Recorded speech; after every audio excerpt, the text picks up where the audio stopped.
champions, Sydney FC, they'll win the cup.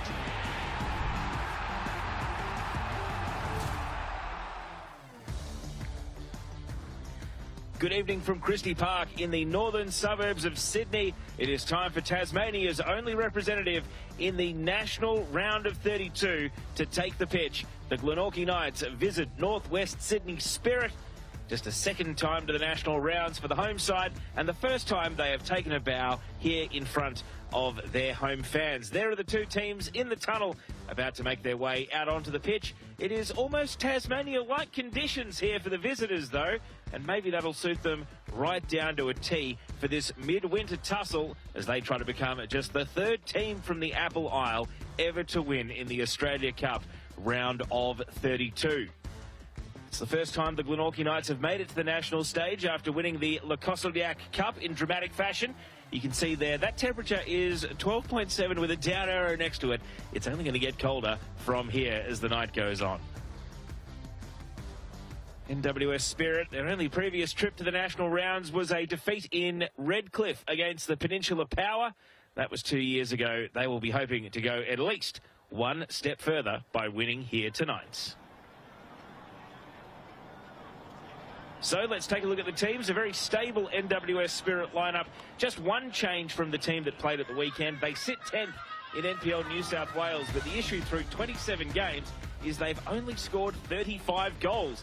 Their equal top scorers, Jacob Chidiak, Jesse Michelle and Zach Chianchi, are all tied on just 5 in all competitions, and that is across 32 games. So they need avenues to goal for their coach, David Perkovich, tonight. The Glenorchy Knights, they sit top of NPL Tasmania in addition to winning the Glenorchy Cup, the State Knockout Cup. Their star man in both the semi-final and final was Stephen Caldwell, the number 11. James Sherman overhauled this team in the off-season to bring in a number of new faces, including Tyler Harrison, who wears the captain's armband, the number 5. He's also their regular penalty taker.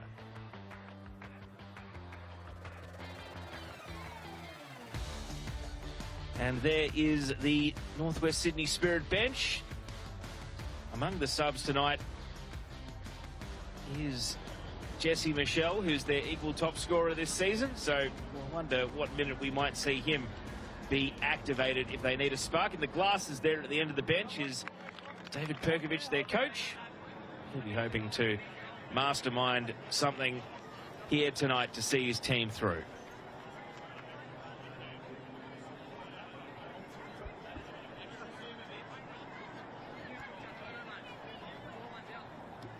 All smiles at the moment in front of the home fans at Christie Park. Tonight's referee is Nathan Shakespeare, one of the best in NPL New South Wales. He must be getting closer to becoming an A-League regular, and he will be hoping for a good showing here tonight on this national stage.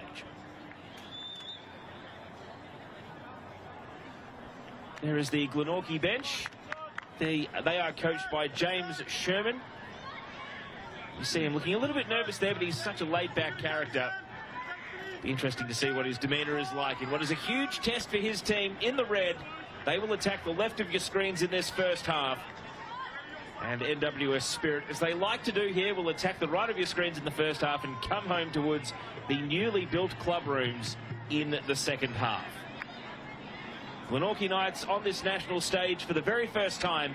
NWS Spirit, just their second bow, hoping to win for the very first time. There's never been a better opportunity to get to the round of 16. Who will it be here in the Australia Cup?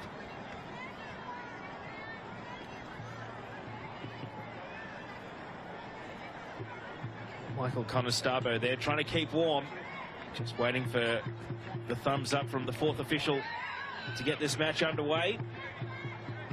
Assisting Nathan Shakespeare tonight will be Owen Goldrick and Matthew McCorrist, and fourth official is an A-League Women's regular in Georgia Ghirardello.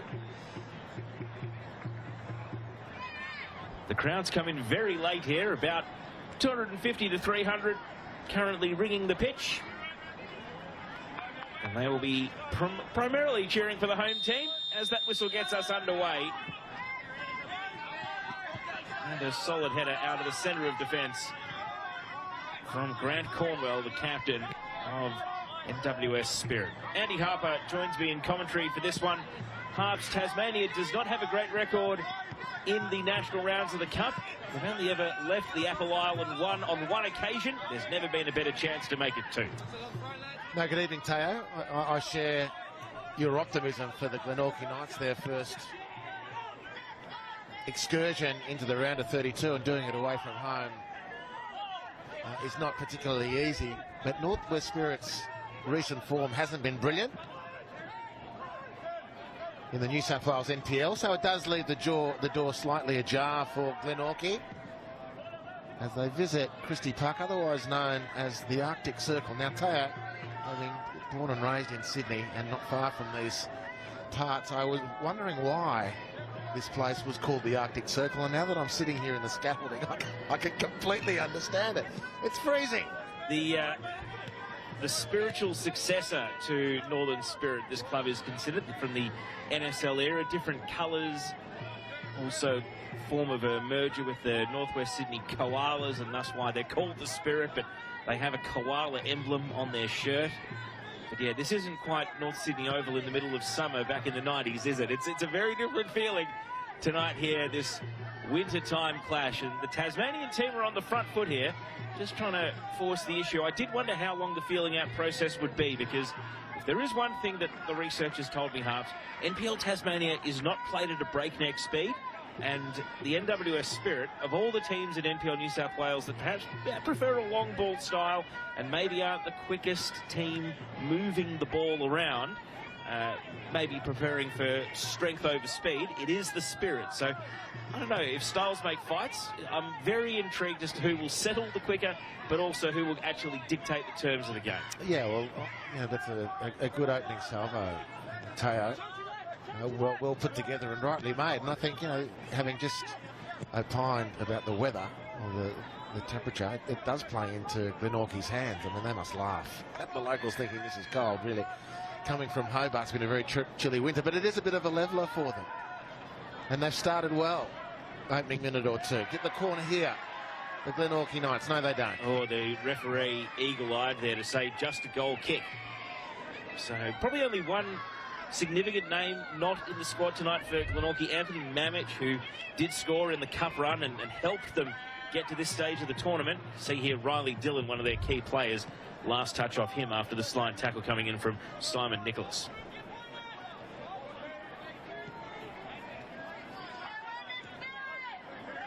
The Spirit not really in relegation danger in NPL New South Wales. Positions currently occupied by the academy teams of Central Coast and Sydney FC as they fight Sutherland Sharks to try and avoid one automatic spot and one playoff spot. Only second season up in the top flight for the Spirit. They actually qualified for the national rounds of the Australia Cup in their promotion year 2 seasons ago as an NPL 2 club. So they take great pride in their junior program and the ethos they share down the age groups, but perhaps the flagship teams at the top of the program, the men's and the women's NPL sides, are the ones that they'd love to grab a trophy with the women, who are top half regulars, and the men's team, they're in season 2 of consolidating in the top flight of the extremely competitive NPL New South Wales. Right now, though, they've got to focus on defending, because Glenorchy are pushing, and that is brave goalkeeping from Chris Marks to come out and hold on to the ball and make sure that Tom Walpole there didn't flick it towards the target. Yeah, some heavy contact, and again, just to re-emphasise the very positive start by the Knights from Glenorchy, who've enjoyed pretty much the opening period entirely in the Spirit's half of the field. And Marks there just with a very brave take at the near post. Promising it was for Glenorchy. And the keeper snuffed the chance out, but he took a hit for his trouble. Walpole has just the 5 goals for Glenorchy this season. Their top scorers with 13 each in the league are Josh Redfern and Stephen Cordwell. Cordwell scored in both the semi-final and then a double, including the match-winning goal in the Le Cossaudiac Cup final. So he's very much the man, the number 11. He's knocked off the ball here by the challenge from Ante Bakmaz. If that name is familiar, he was playing for Sydney United in this very stage of the Australia Cup last season. So he's in the national rounds with 2 different clubs in consecutive years. This is Zach Chianchi. Spirit working through the right flank. Frankie Liukovic, the American. He's left the ball behind here, but the referee's seen a foul right at the edge of the penalty area. Well, the first real time that the Spirit have got around the penalty area of Glenorchy with any sort of menace, and they win the free kick, care of Liukovic out of the exotically named Gonzaga University in Melbourne, more known for its run through March Madness in the national basketball competition over there. We've seen the occasional American success story in NPL New South Wales. You think of Jason Romero stepping up to play and score for MacArthur season before last in the A-League. Here's the free kick, and that was a bit of a sneak attack there from Jared Lummy, trying to go around the wall at the goalkeeper's near post side, but the wall, only two men of them, did their job to deflect it out for a throw. Spirit stay on the attack with a long throw, and Glenorchy concede their first corner. And again, I know it's pop scouting here, Andy, but the goalkeeper, Angus Burden, high balls, crosses are perhaps the area of his game that he is developing at the moment. So he's got some tall timber around him who will be hoping to protect him here on the set-piece barrage if NWS are able to attack him on the goal line here. First corner of the game then. What do NWS have in store? It's a short corner. Darko and Lum, a 1-2, and then the ball is volleyed away off the edge of the 6-yard box.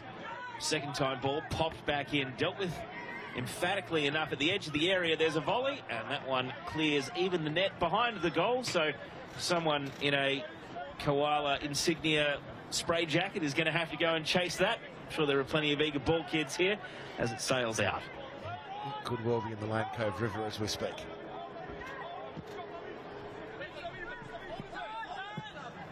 So Glenorchy have absorbed Spirit's first meaningful attacking phase of the night. Now Cordwell can have them on the attack at the other end. Walpole, can he chase this down on the synthetic? Yes, he does. And he managed to fashion a cross, which is turned into a corner at the other end. Last touch off marks the goalkeeper. And you could just see the speed of the synthetic pitch there. Nearly caught Glenorchy out. Oh, it's terrific enterprise from Glenorchy. Walpole wasn't giving that one up, and he was rewarded for that effort. His team was. With this corner now, and the tall timber, just not a minute ago, defending from a corner, now get to attack one. High ball to the far post is going to clear all bar the final defender for Spirit, and now Darko launches the header out of the penalty area after his captain Cornwell had done the initial defending. The referee takes evasive action as Nicholas Mearns sends it out to Riley Dillon. Dillon, a teasing cross, chested through the penalty area, and it's going to run away to the opposite side where Liukovic doesn't let it go out. He wasn't going to take any risks, and so Spirit will think about playing out from the back here. You see the press of Glenorchy is making it a little tricky. Plenty of trust at the moment here, though. Cornwell now can assess the options. Yeah, Richie Darko hanging off the last defender there, hoping for a long ball, and now it comes, but it's a bit more telegraphed and dealt with by Jack Glover at the centre of defence. Now that ball popped over the top, and it's a little bit skinny, and so Angus Burden can come out and pick it up. A very promising start. Of the two, it's Glenorchy have settled best, although you do get the feeling that the Spirit are starting to gradually discover their mojo. This round of 32 cup match. Winner progresses, loser out. Glenorchy at their first attempt. They've started very well.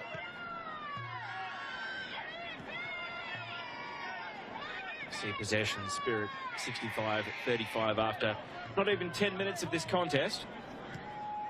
I mentioned their struggles scoring goals this season.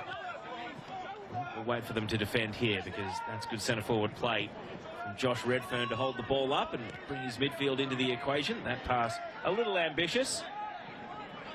Now it'll be turn and go time for the Spirit. Out to the wing they go. Conestavo fouled, mid-range free kick coming up. But yes, their big off-season acquisition, the Spirit. He had 100 goals in the New Zealand National League, Gianni Bazoukas, and came over having just won it with Wellington Olympic. And unfortunately, he just didn't take to NPL New South Wales.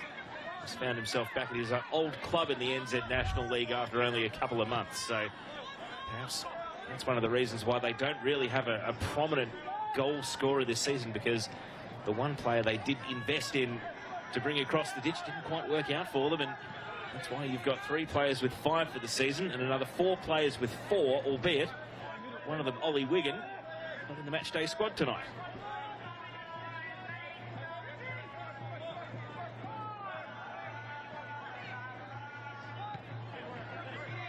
Ljukovic here. Heard the call from Cornwell. Glenorchy, Ljukovic, attracting a crowd already. Good take from Conostarbo. Promising here for the Spirits. And the ball is headed out for a corner kick. That was good from Chidiac, but Glover had the touch. Yeah, great intervention by Jack Glover. It was the best move of the game. And certainly from a Spirit viewpoint, very slick. Nice penetration from Ljukovic. Chance to shoot on the D. But the ball goes one pass further wide, and it was angling for, or curling for, that far post, but for the intervention, you suspect, of Jack Glover. Very busy 6-yard box, and it's an up and under header. Burden gets it away initially. You can see his reach there, not a factor. Being able to palm the ball. Spirit will reset back with their own goalkeeper, Chris Marks.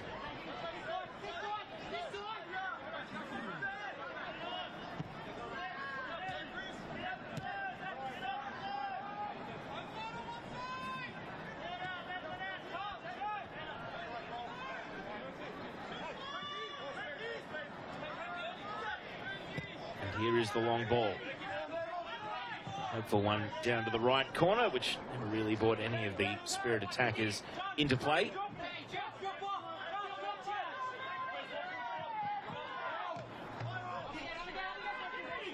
Not a convincing clearance, so a midfield battle ensues. Well played by Ljukovic, and then Cornwell put a foot on the ball. Ante Bakmaz. Well, they've gone looking for Richie Darko with the long ball a few times, but they've done absolutely no favours for him just yet. It's been a lot of hopeful balls to the much taller Glover in the air. Now maybe a long throw might bring him into the equation. He did score goal of the year in NPL New South Wales last season from almost halfway at this very venue, Richie Darko. So he's got the magic touch, but he hasn't got the service so far tonight. And number 4 from Glenorchy, he's been a big factor in that, starting him really of even a touch of the ball so far. As we wait for the ball into the area, touchdown, it'll run through the 6-yard box. A half-hearted appeal for handball in there, and away it is cleared. Spirit had started to feel as though they are gradually getting on top after 13.5 minutes. Early ball once again, this time dealt with by Glenorchy. At least only as far as Michael Conostarbo.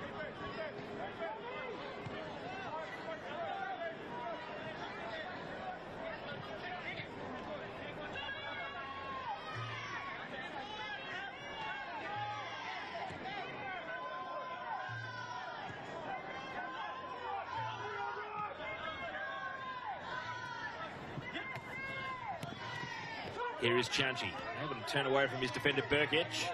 Glenorchy, and then a little bit hot to handle for Cornwell. He's going to go and retrieve down in the corner, and they've recycled play and kept it alive. Ljukovic sprays a diagonal ball that's over the head of Chidiac, and he's led to the ball on the outer side by Tyler Harrison for a goal kick. Well, better output from the Sydney Spirit, but they're holding really strong across the back. Glenorchy. Terrific start by Jack Glover. But the back 4 has together held a nice line, and as the midfield has been outplayed in front of them, whilst they've still been working hard, the back 4 have held that really nicely, forced the error. And so as of the first 15 minutes, Northwest Sydney Spirit yet to get a chance of any note on the Glenorchy goal. Just for half a second there, Kyle Shaw looked a little shaky playing the ball around the back as Glenorchy were sniffing the chance to press up and hunt. And they're not giving up on the ball here, but it is going to run out for a throw deep at left back for the home side. You can see the fans. I mentioned the club rooms are new. They are spacious, and they were clearly holding harps, about 500 fans in them, because 10 minutes before kickoff, there was barely a fan in the seats. Now they have ringed the entire outer side and created a bit of an atmosphere for us. But clearly the comforts of home were very enjoyable before the players made their way out onto the arena. Corner kick coming up here after neat work by Matthew Burkich. I think the other important factor on the crowd that has built nicely is that I think the kids had to finish their training, get home, have a hot tub and some soup, and then back to support the men's first grade team.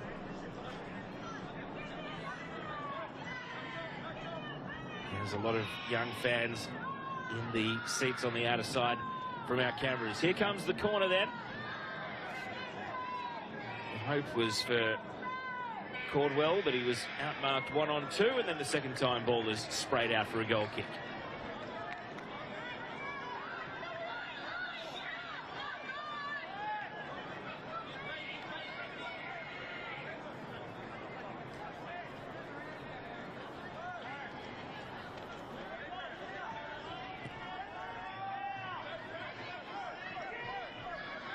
So from deep in defence, it is the early long ball. Richie Darko out pointed in the air. Coming over the top was Tyler Harrison, but second time ball is at the feet of the Spirit and Chianchi. See, they've raised 100 passes to 30, so 3-1 already at this stage of the game, the Spirit. But they love it in territory like this, close to the penalty area. Liukovic rolls it back, Cornwell.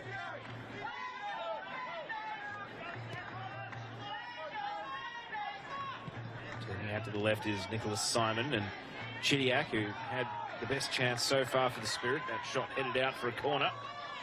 He's not able to make forward progress this time.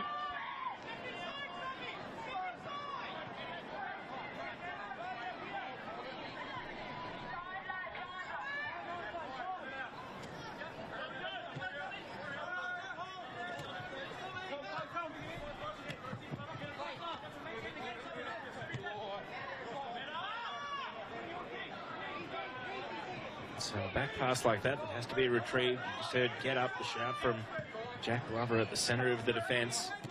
They're not getting too high here because the lines are squeezed. Darko takes possession. Leaves it with Chianchi. He's feeding it through for Liukovic. Richie Darko down in the corner, one-on-one. Didn't get much elevation on his cross. It still has to be cleared though. Burkich took a big risk. Played it into dangerous territory, and it was squeaked away at the last. Spirit can reset and go again.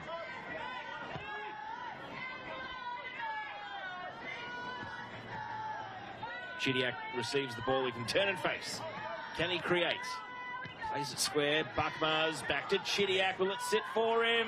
It does for Liukovic, but it's a great last-ditch intervention. Full-blooded slide challenge coming through. And it's able to save the day for Glenorchy, at least for now. And as Northwest Sydney Spirit apparently start to go through the gears, Glenorchy just finding it a little bit difficult to keep a tag on their immediate opponent. It's a sensational intervention to snuff out that chance on goal. Still, despite the balance of power swinging quite clearly towards the home team, they're sticking very tight together at Glenorchy Knights. It'll be very difficult to break down.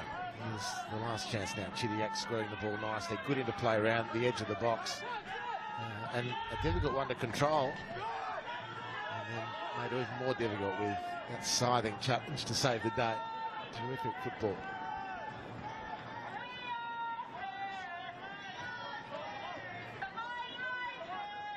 But as we flag, the finishing touch, the player that takes the shot on target, that is the shortcoming of the Spirit this season.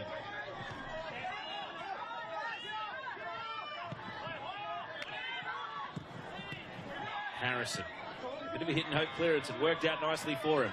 Found a teammate, and away they go. Walpole has got Burkic on the overlap. Burkic is blocked out. Cornwell sends it for a throw. Goes back to reorganise the Spirit defence. Walpole surrounded by yellow shirts, but he still found a teammate in the gap. And a shot at the near post. It was offside. It wouldn't have counted.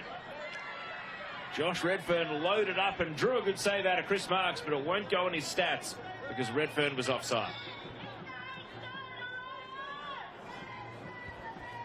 Well, nevertheless, it's the most meaningful piece of work required of either goalkeeper. It's a tight one too, that offside call, very tight, you'd imagine.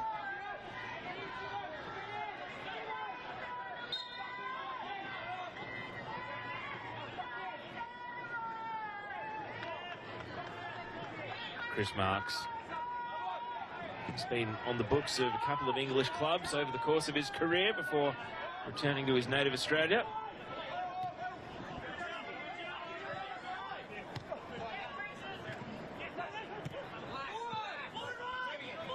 Shouts it forward as Glenorchy takes possession, but he doesn't oblige. Perhaps this has been a little bit of the tactical breakdown of the game so far, that Spirit have favoured being patient over trying to rush things. And I'm sure Glenorchy don't mind.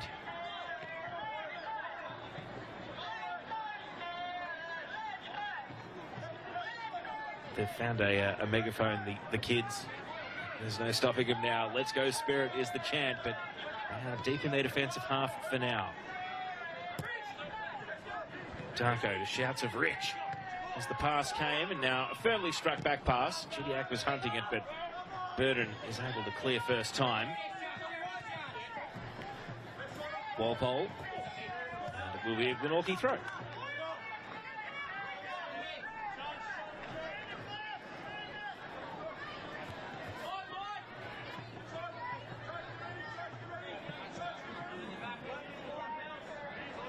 Glenorchy Knights, like many of the teams around the country called Knights, are a team with Croatian heritage, but certainly not chock full of players with Croatian last names. Burkic, the only one in the starting 11 tonight, and as I mentioned, no Anthony Mamic tonight in the travelling squad, even though he did play a key role in the Le Consolidate Cup, helping Glenorchy to get to this stage of the national rounds in the Australia Cup.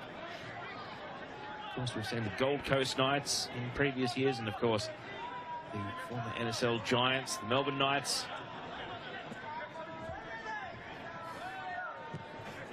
Cornell clears from the middle of defence, and his fellow centre-back Lover puts a head on the ball. Now Chidiac, he's been the main live wire so far, but no forward progress for him.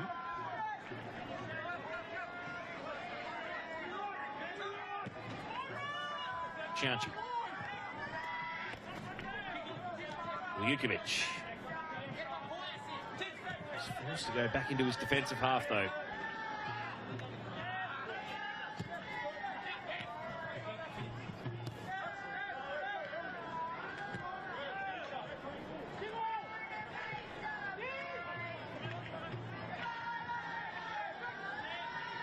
Vujovic, he just seems happy to roam wherever he's needed at the moment. We saw him on the right flank a moment ago. Now he's in central left midfield. Redfern causing a few issues here in a back pass.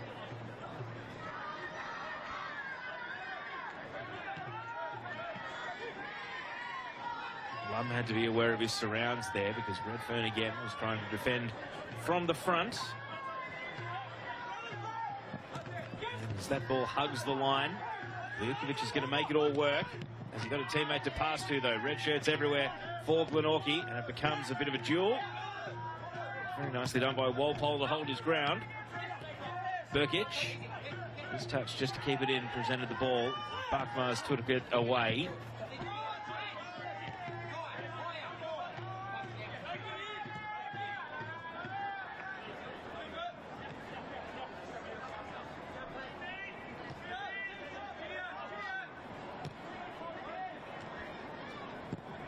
And now the early long ball. Chidiac in the middle, providing a bit of company for Richard Darko, but neither attacker able to come down at ground level with the ball.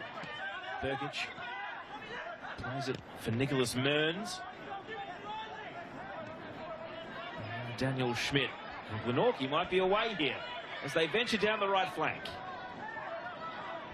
Players wait in the middle. Is there a cross forthcoming, though? Glenorchy have been ushered further back, and then the outlet pass doesn't quite work out. It's going to roll along the line and eventually find its way out for a goal kick rather than a throw. Oh, that was unfortunate. There was real purpose in that build-up from Glenorchy, who haven't had a lot of the ball recently. They've, again, managed to stay focused enough on the game, but as the ball breaks down the right-hand side, just that moment of hesitation from Stephen Caldwell, who brought the ball back a bit more conservatively, and the attack opportunity had gone. Ljukovic trying to go a bit more direct now to Spirit. Lum. Outside of the foot cross. Darko's there and tapped in. Spirit score first. Michael Conostarbo got the decisive touch right on the goal line. Spirit will feel as though they're good value for their lead. And Glenorchy's defence, which had stood tough for the first 20 minutes, is breached. Spirit 1, Glenorchy Knights 0. Well, how quickly in these moments the game can change. Outside of the right foot cross, a difficult one to defend, really. It had that awkward bounce outside of the right foot, spins and kicks like the first day in a test match. Hits the green tinge and the ball fizzes away from the goalkeeper onto the far post. Darko was making a nuisance of himself, and then Conostarbo on the far post with the easy tap in. Does Richie Darko even get a touch there? Is that a very neat assist for Jared Lum, and it was more presence rather than actually flicking the ball on it? It looked as though he didn't actually get there for a touch.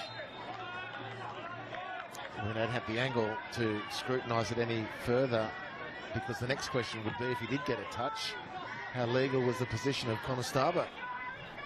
No VAR in the Australia Cup, and so the goal stands and is celebrated by the home team. And it moves Michael Conostarbo level with 3 other teammates as his team's top scorer in all competitions this season. It's his 5th of the campaign, all 4 of them coming in the league. It's his first in the Australia Cup. He didn't score in any of the preliminary rounds. But he was a key man in getting the Spirit to the national rounds 2 years ago. They went all the way to the Waratah Cup final that year as well. So he's been a long-time Spirit man. He's been part of their story, helping them win promotion.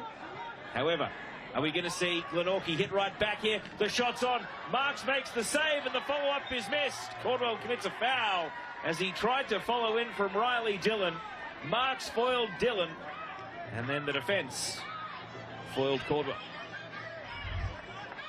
Did he come back from the Knights? Nice repositioning of the ball inside by Dillon.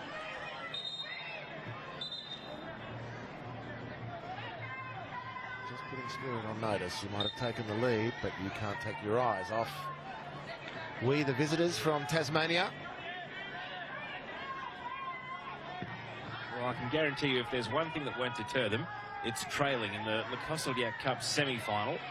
They trailed against Devonport Strikers before coming back to win in extra time, dethroning the team that had won the last 3 cups in a row.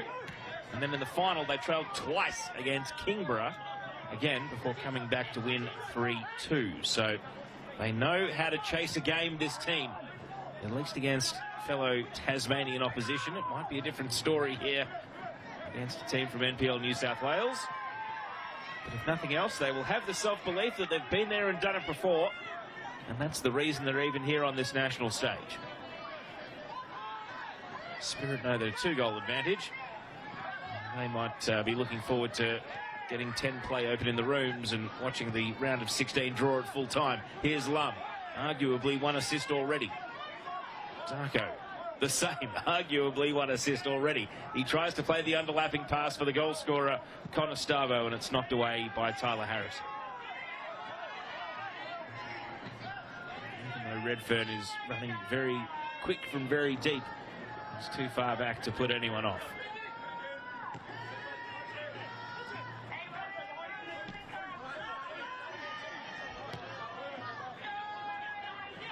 Shaw.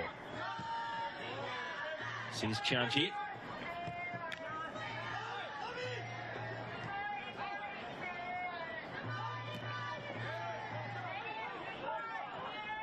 Lum tried to keep it moving. He's given away possession here. Cornwell Rose legally. Darko controlled a difficult pass.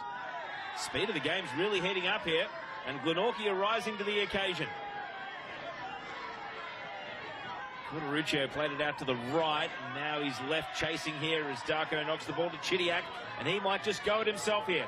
Darko's motoring ahead of the ball. Chidiac obliges. Darko! Richie Darko! They love him here at Christie Park, and it's because he scores goals like that. It's 2-0 to the Spirit.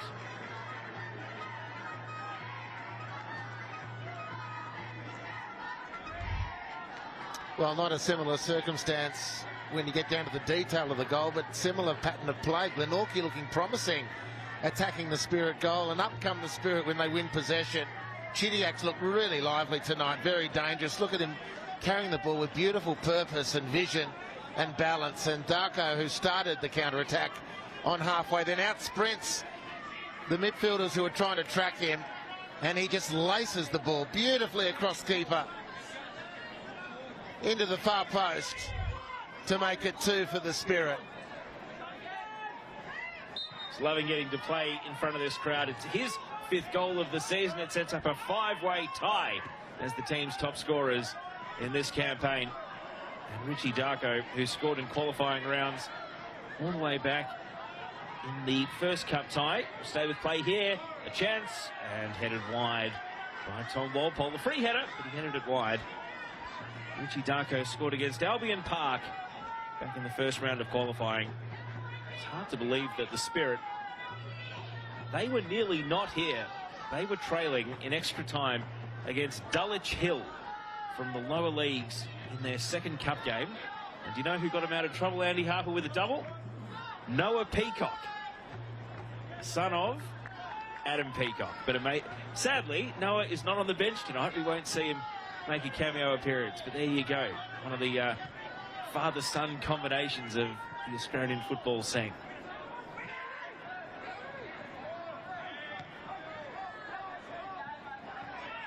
Here is the most recent goal scorer, Darko. He thought he was fouled. Referee didn't agree. It'll be a Glenorchy throw.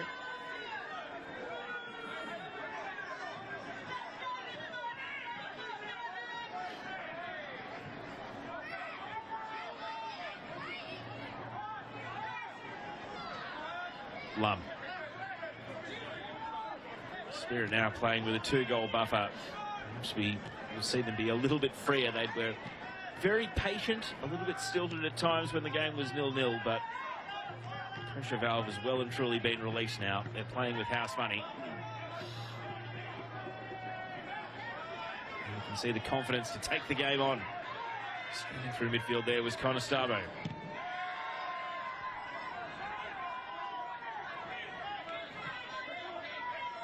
Glenorchy, they'd love to halve the deficit. They'd love to just plant a seed of doubt and say to the Spirit that we can score a goal. Here's Walpole, edge of the box. He jags inside at the top of the area, and a loose touch gave it away initially.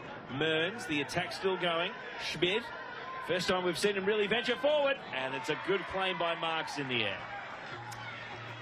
Well, it wouldn't be out of place for Glenorchy to score a goal. I'm pretty comfortable saying that. You know, they're becoming a little bit porous across the field as the game opens up, but they continue to be a threat on the Spirit penalty area. And despite the game circumstances, they've conceded those 2 goals. It's not stopping the spirit of the team, if I can borrow the name of their opponents, to come into the round of 32 and try and make a statement. Neat pass from Chidiac, even neater there from Conestobo. That was Quicksilver stuff through midfield. Darko, the passing combinations continue. Conestabro, he's got the crowd eating out of the palm of his hand here. They're loving the football. And now Chidiac, this would be quite the goal if they can cap off the move. Chidiac, the step over's come out, and it's behind for a corner kick. Well defended in the end. Just the evidence of how increasingly Glenorchy are finding it difficult to close the field up. But it's making for good watching, because on the back of that, they're still prepared to commit players forward, and they're doing it with great speed. Getting the ball quite efficiently to the areas around the Spirit goal and the penalty area. They just haven't been able to find a telling final touch yet, but it's certainly not beyond them. Maybe stopping more goals is. Corner kick into the near post, batted away by Burden, straight back out to the taker. Second time ball. This time it's Schmidt who gets up for the clearance. Is it third time lucky? Glenorchy turns. It's knocked off his feet. Burden clears away.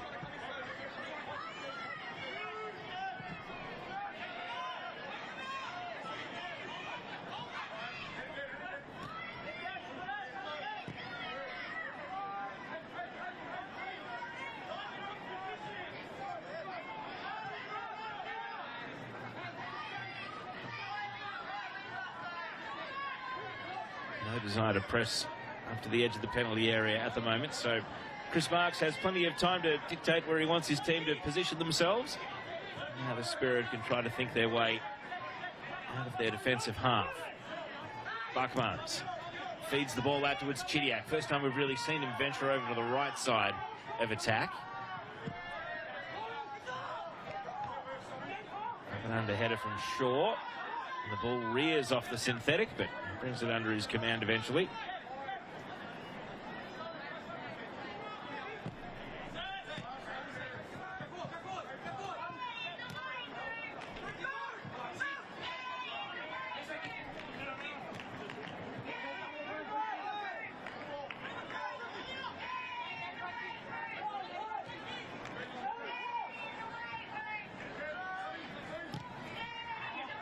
Chidiac dispossessed. Lover was there for Glenorchy. However, a little bit difficult for the left back in Burkitch to make ground on that little feed out to the left. So we're right behind Grant Cornwell here as he prepares to take this throw.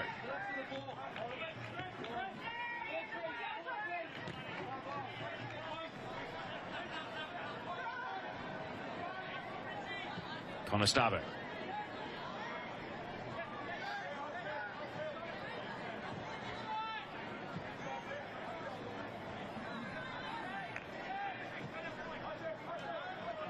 Now the press, Cordwell just trying to make it a little bit awkward for the Spirit as they play out from their goalkeeper, Marks. He's got plenty of players coming back to help out though. Shaw kept his head and now finds Glenorchy. And in the blink of an eye, they're into the attacking half. A grab at the shirt was unsuccessful. Referee gives advantage. Glenorchy still going. He's mowed down, but play will continue here. And why shouldn't it at the feet of Chidiac? Glenorchy's hurt. It wasn't a good tackle. Ball drifting into the box. The referee, is he going to stop play here or not? No, looks as though we're going to continue. Blazed away. And the ball's going to tail out. And that means that perhaps treatment for Zach Glenorchy here. He was fouled once with a grab of the shirt. Advantage was given. And then he was scythed down a little closer to the penalty area. Well, he carried the ball with great speed. Beating players before trying to set up the pass, and the coming together of the players. He was already looking like he was on his way down. Glenorchy slid in, and that compounded the problem. Thankfully, it looked like we're going to be treated to some more excitement. He started the game quite brightly. As he walks off, you suspect he'll be fine to continue then. Just over 5 minutes until half-time at Christie Park, with the home side firmly in control of proceedings.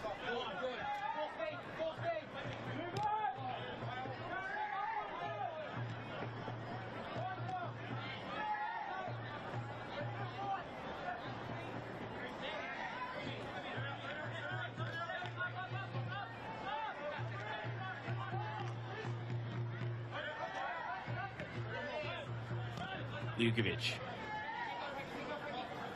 I'd love to see his heat map tonight. There seems to be no part of the pitch he won't roam in order to find the ball.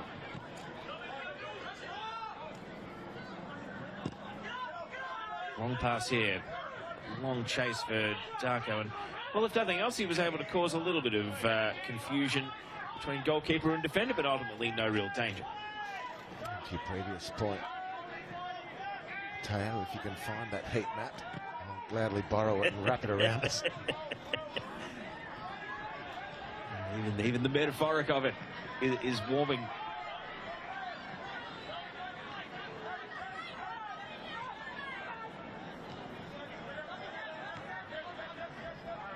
Glenorchy looking for a bit of a second wind here. They are pressing quite high, chasing in earnest, but they can't win the ball back in a dangerous position. They can't force a mistake at the moment out of the Spirit. Yeah, they worked that situation well. They forced the turnover, but just they ran out of a.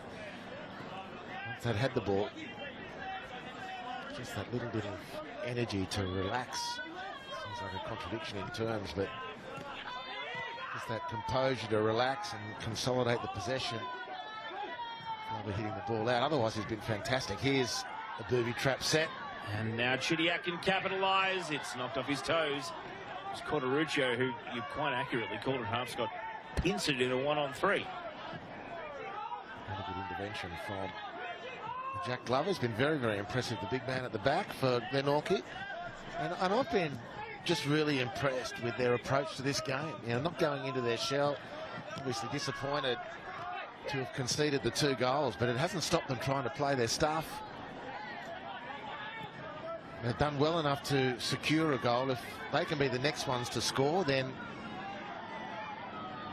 they'll believe they can do something dangerous here. Big worry for them is if they're able to keep the Spirit out of a third. Need to score next, Glenorchy, and it is within their capability based on what we've seen in this first half. Question remains how much petrol's left in the tank, of course. Perhaps that's one of the reasons why they're making a real go of it now before the halftime break. Try to halve the deficit, plant a seed of doubt for the team talk. They are running out of time. It's their enemy at the moment with the clock very much favouring Chris Marks here and NWS Spirit to take this 2-goal advantage into the break.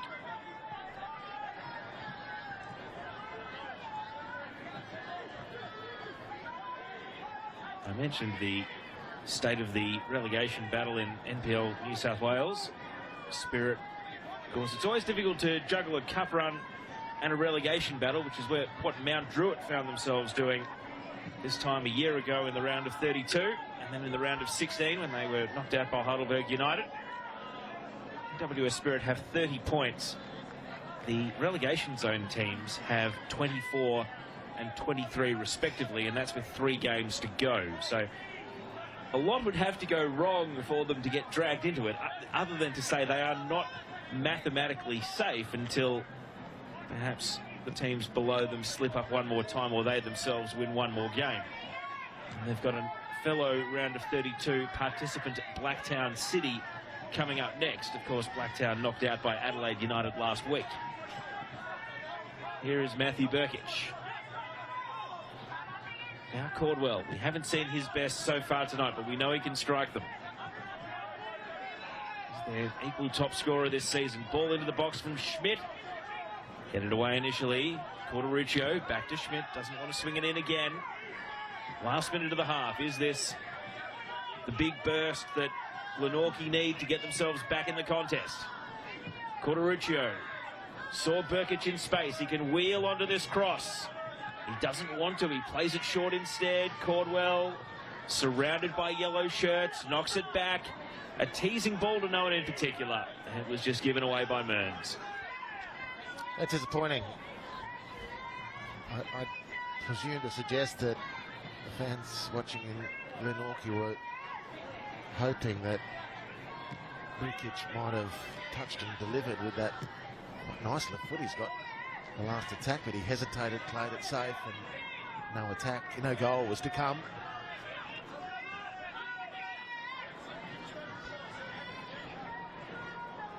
There's going to be 2 additional minutes to end this first half here at Christie Park. So not out of jail just yet. Getting to the halftime break here, the Spirit. Very quick burst where Michael Conestogo and then Richie Darko, 2 players that have been long-time Spirit stalwarts, won them promotion into the top flight, got them to the Australia Cup for the first time in 2022. Now continue to be ever present at the club on their second trip to this stage this season, and they finish with a free kick, and this could be the dagger if they score here and make it 3-0. I'm not sure it's going to be Rafa Benitez and Istanbul in the rooms for Glenorchy, but they would be best served by avoiding going 3-0 down here. Great opportunity for the Spirit, though.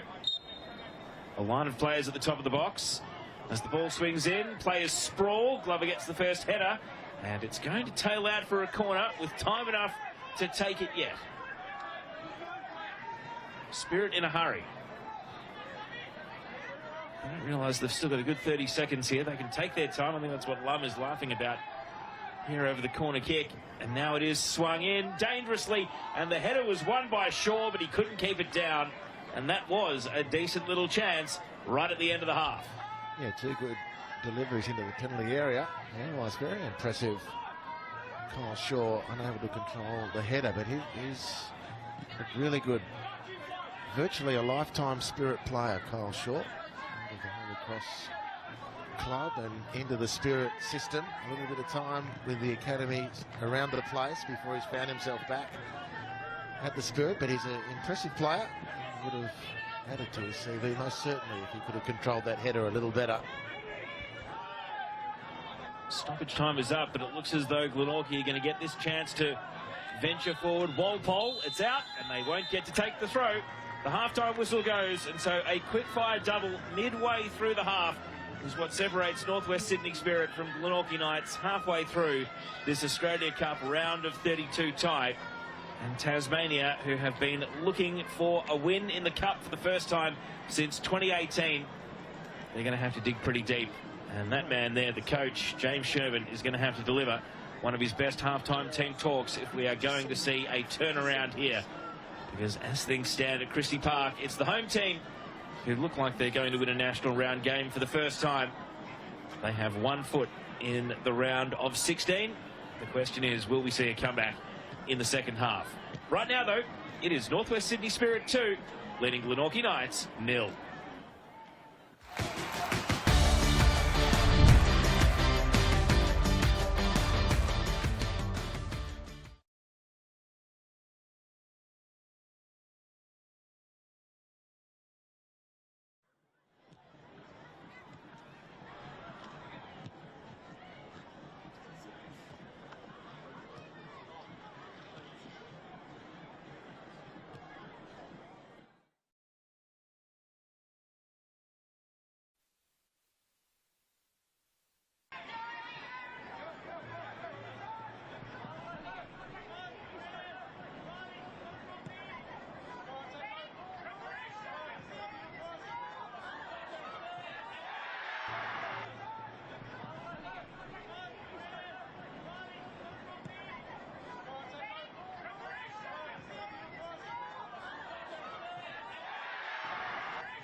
Welcome back to this round of 32 Australia Cup tie. Half-time at Christie Park, where the home side in the yellow and black NWS Spirit lead Glenorchy Knights of Tasmania 2-0. A couple of thrills and spills, especially when the game was scoreless.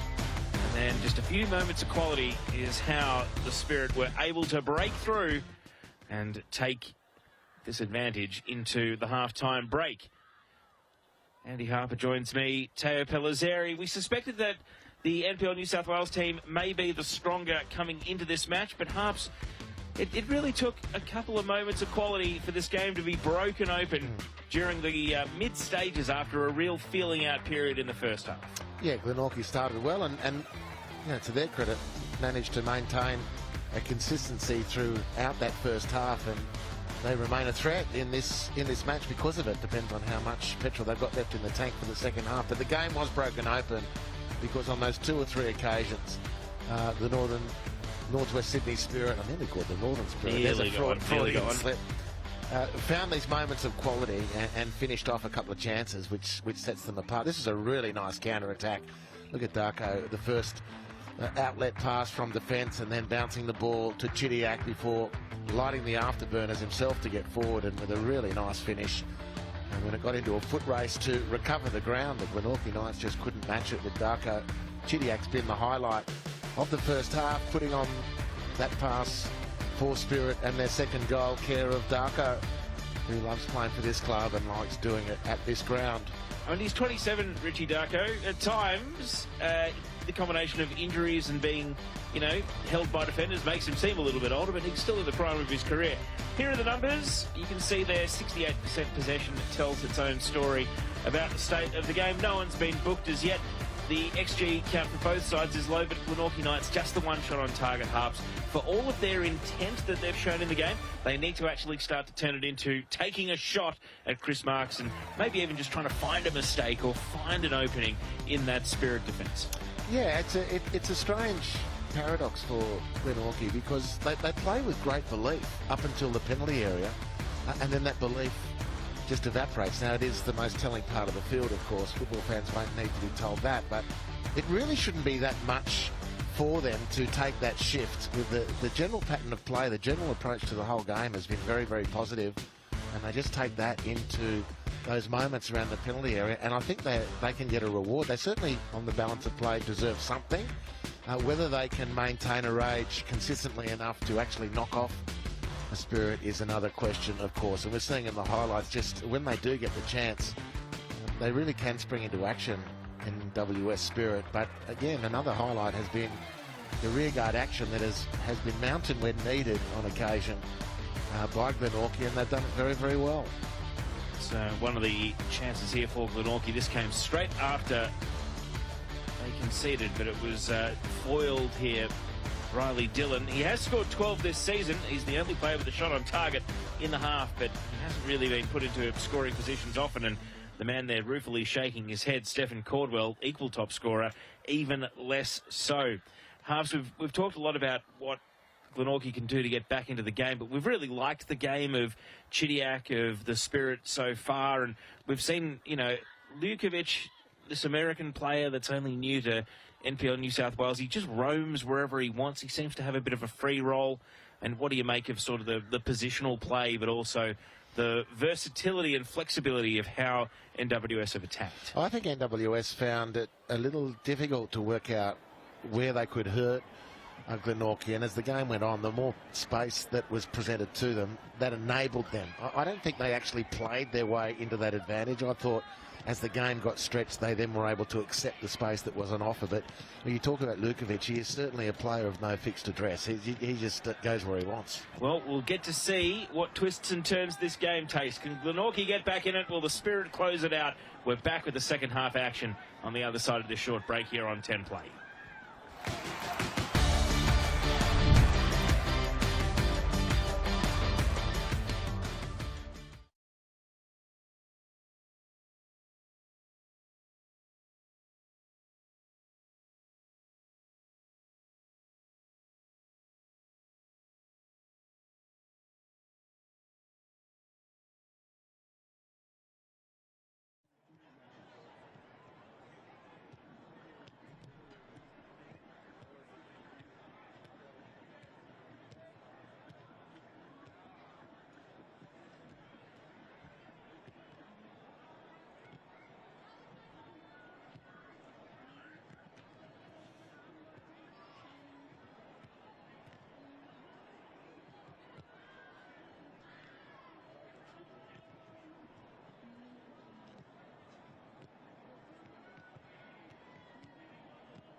Welcome back to live pictures from Christie Park, northern suburbs of Sydney on a cool night. I am told by one reliable authority that it's 12 degrees, but I think the altitude of where we sit, overnight low of 4 harps, I reckon that's arrived a little bit earlier than what my phone apps are telling me anyway. Mate, I'll be looking forward to when that heat wave arrives at 4 degrees, because there's no way it's not 4 degrees. Dead set. So the Tasmanians are back out early here. Whatever team talk James Sherman has given them has ended in a manner that's seen them out onto the pitch well before the NWS Spirit. It'll be very interesting to see exactly what he's gone with. Based on his interviews that he's done with the media, he's a very laid-back character. You can just tell there's an underlying desire to him, James Sherman. So I'm sure he had a message, and there were plenty of positives to draw on in that first half from Glenorchy. But they do need to build on the number of shots. Just the one on target in the first half. They're going to need to do better than that in order to get back into this match and make it at least a little bit awkward for the Spirit. Buckman's there, winner in the round of 32 last year with Sydney United, hoping to do it again here with the Spirit. And don't forget, the round of 16 draw will be on 10 play at the conclusion of tonight's action. Tonight's action that might have extra time elsewhere based on the halftime scores, but here there is one team with a foot in the round of 16, and it's the home side as they get set to kick off, coming home to the club rooms. Newly built, and a club that top to bottom, you can hear the juniors singing at the start of the second half, is feeling pretty good about where it stands in the football world right now. We're underway with Spirit holding a 2-0 lead against the Knights. Can Tasmania's Glenorchy come back and create a truly memorable cup tie if they find a way even to get this to extra time from here? Pattern of the first half was quite often the ball being knocked around by Spirit in their defence. You see there a half-time substitution. Henry Bain has come on for Riley Dillon, so 12 goals in NPL Tasmania this season has not been enough to keep Riley Dillon on the pitch for the second half. He makes way, and Henry Bain, can he be the catalyst for something a little bit different from Glenorchy?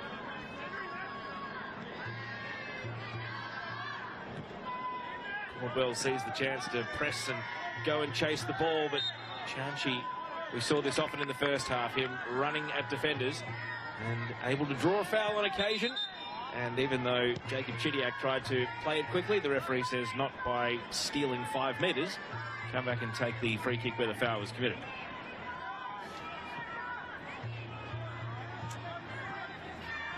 Glenorchy, the man who won the foul just a moment ago. This time he goes down under his own steam. Just lost his footing at the key moment, but he's going to get another chance right here. Knocks it back to Lum. Jared Lum, assist for the first goal. Richie Darko, scorer of the second. Probing ball down the left channel. Slides out right under the feet of James Sherman on that Glenorchy bench. There he is, the Glenorchy coach. He's got the flowing locks tied back nice and tight tonight.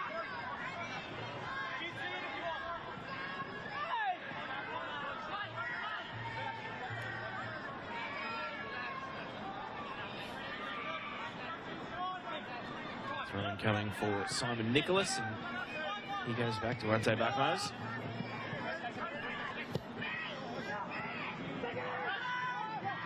Corderuccio. Glenorchy being harassed every time they touch the ball here. Caldwell, can he find some space to work in? A burst of acceleration is promising, and he gets a throw. He's a good mover, Caldwell. Mentioned his goal scoring attributes. It's his goal that got them this far, the winner against Kingborough. But he's not looked out of place on this stage at all. He moves very nicely across the ground.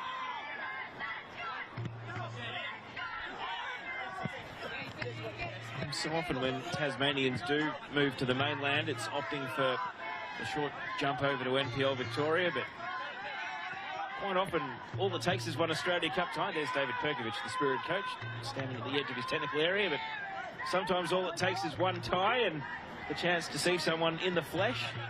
And it stays in the memory bank for the off-season. You never know who might be grabbing whose phone number at the end of tonight. Just have a think about recruiting season come the end of this campaign. Right now, Glenorchy are probing forward. Can they halve the deficit here? Caldwell is immediately ushered away from the penalty area. Having to give up 5 metres as soon as you touch the ball is not going to be conducive to getting another shot on goal. Throw in taken here. The sub Bain trying to make an impact. Walpole, deflection. The ball sat up at the edge of the box. Walpole again. He's worn closely by Chidiac. And he can turn defence into attack in the blink of an eye. One sidestep is all it takes. And then he goes for another one. He was wiped out. Referee had a bird's eye view. Didn't take an interest. And look at this here. Redfern is motoring. Chidiac remains down up at the halfway line. No, that was a clear foul on Chidiac. He made the space beautifully. He's very evasive. A great change in direction. A nice touch. Asked the ref what he didn't see about this that was illegal. He clearly taken his leg. Glenorchy. Ref said play on. Chidiac still needs help. I suppose that might be the one disadvantage of having a referee that does NPL New South Wales on a regular basis. He's undoubtedly going to be more familiar with the Spirit than Glenorchy. Chidiac's all right. And with a bit of a wince, he will take a breather and then be waved back onto the pitch. He's on the complete opposite side of the fourth official, so for his sake, I hope he's waved back on rather than having to walk around half the field. Otherwise, yep, he is waved back on. Otherwise, he might have been waiting another minute to get back on. Instead, 11 versus 11 is restored in short order. It's Glenorchy, well, there's a energy sapping, just an offside call there for Walpole as he ducked back in from behind the last defender.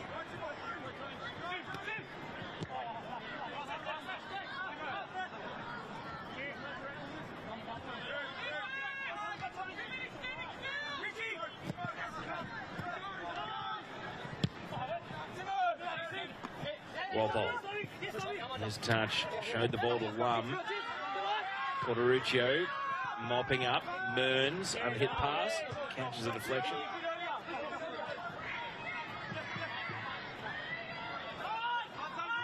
Getting two minds about where to go. You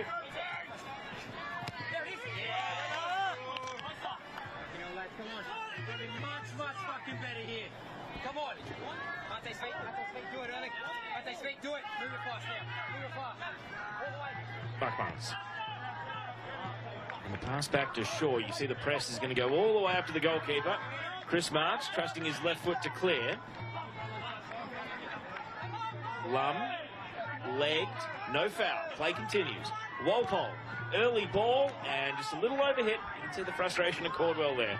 Well, similar positivity from Glenorchy from the first half. I remember by my recollection, it was about 7 minutes or so before Spirit got out of their half in any meaningful way in that first half, and it's a similar pattern to start the second stanza. They're just lacking that little bit of punch, a little bit of speed, a little bit of belief in that final third. And to compound that situation, Northwest Sydney Spirit are recovering ground really quickly, closing the space once it's first become available to Glenorchy. So defending well are the Spirit. How long can Glenorchy keep them in this vice? Header here is a little awkward because there's still Chachi lurking. It's cleared away from him.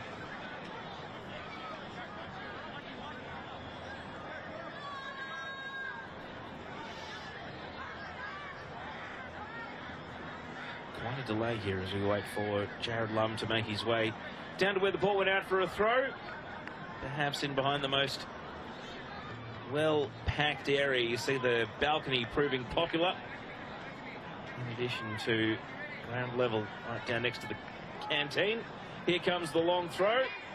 It's not totally cleared. Ljukovic was always falling off balance, and then he's back up and still somehow has the ball at his feet. Eventually it's nicked off him and booted away. Even though there's great speed coming here from Walpole, the back pass is a sure one from Nicholas. Flick header on. Darko.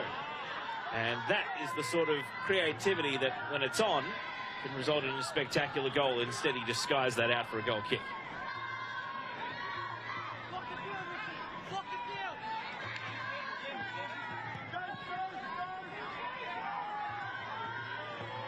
Now Spirit's turn to press Glenorchy. Mearns is going to get caught in possession here. You could see it coming. Unfortunately, he was the one that just didn't get a shout from his teammates, or didn't hear it if there was one. Clean-up job again. Jack Glover, how impressive has he been? A big unit at the back for Glenorchy. He's good on the ball as well. Leading this next forward piece of play by Glenorchy. Slight challenge, a brave one. Corporuccio might have given himself a grass burn there on the synthetic. And we're going to see a double change here. David Perkovic turns to his subs. And goal scorer Richie Darko, we've seen him for the last time. He's going to be replaced. And the other change here is Jacob Chidiak is coming off. And it's going to be Takeru Sugita, the Japanese national, who is coming on. Jared McKinley is the other player who's going to be entering the game here, the number 4. McKinley, who crucially was one of the goal scorers against Sydney Olympic, as the Spirit dumped that proud club out of Australia Cup qualifying in the penultimate round of New South Wales preliminaries.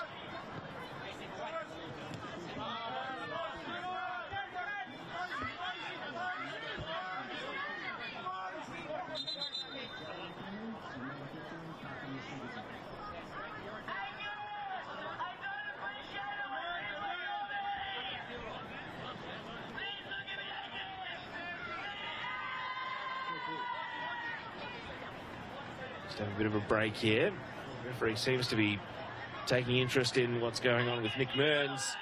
Yep, you can see the blood coming down his left elbow, so he has to leave the game, and that'll get patched up quickly. Glenorchy attacking with 10 men at the moment.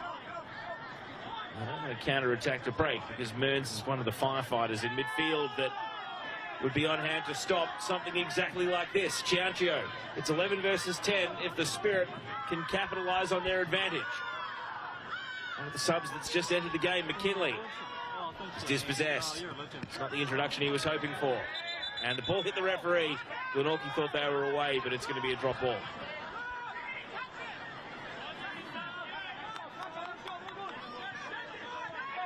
So Mearns continues to be treated. It's still 10 versus 11 for now. Schmidt chested down at the edge of the box. Numbers sweep through emphatically. Sugita's first touch.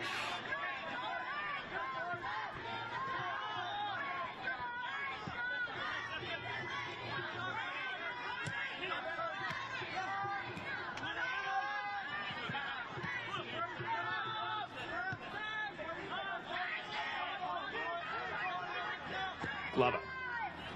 Saw a runner breaking down the left. Is this Glenorchy's moment? Mearns is still waiting on the sidelines. They only have 10 men on the pitch. It's not going to matter. They hit the woodwork. Is it going to be forced on the line? The shot's blocked away. Last-ditch defending. Extraordinary from the Spirit. Schmidt, another chance. Hangs it up. Begging for the header, and it slides off Cornwell and out. Well, how was their endeavour not rewarded there? Glenorchy. The crossbar was one answer. Desperation from the Spirit defenders another. It just could not go in. It's a wonderful burst. Deflected, because it's actually saved, I'm going to suggest, accidentally. But from here, just look at how well the Northern Spirit, there we go again, Northwest Sydney Spirit get bodies in the way just to stop the rebound from going in, and the repechage efforts. It's been a wonderful start to the second half by the Glenorchy Knights. They must make sure that they can try and keep the back door closed whilst they press for their first goal in the Australia Cup round of 32. But all things considered, Teo, so far a very impressive outing by them. And NWS Spirit are unnoticed. 2-goal lead is not going to stand unchallenged by itself. No, excellent shout, Andy. Maybe David Perkovich making those subs preemptively, hoping to have the new lease of life instead of making changes after his team has their lead halved. Into the box here and knocked away. Bain, the halftime sub for Glenorchy. Mearns is back on after receiving that treatment to his arm. Possession's been coughed up though, and the shot's on, blocked away.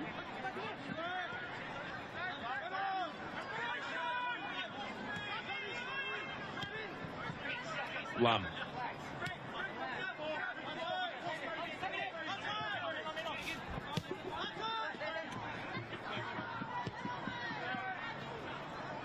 It was a chaotic 10 seconds. 3 chances to score. As he said, Andy, one of them saved into the crossbar. And then 2 blocks. And this is what the Spirit have done well. When they've needed to, they've strung passes together and just starved Glenorchy of possession.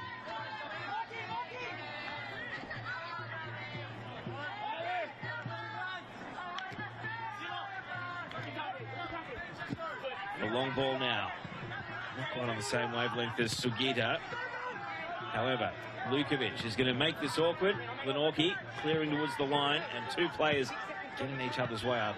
Fairly sure it was going out for a throw-in regardless. We've crossed the hour mark. Glenorchy are getting another sub ready next to the 4th official. So halftime change is about to be followed by another. What has James Sherman seen that he can change to try and get Glenorchy back into this match? Sugita, the ball took a bit of a spin off the synthetic, but he's run it down here. And now with a shake of the hips and a jink into the box, it's Sugita through the traffic. It goes in for the tap in at the far post. It's 3. A check of the linesman is good. Chianchi scores. And Northwest Sydney Spirit are looking good for the round of 16 now. Zach Chianchi makes it 3-0.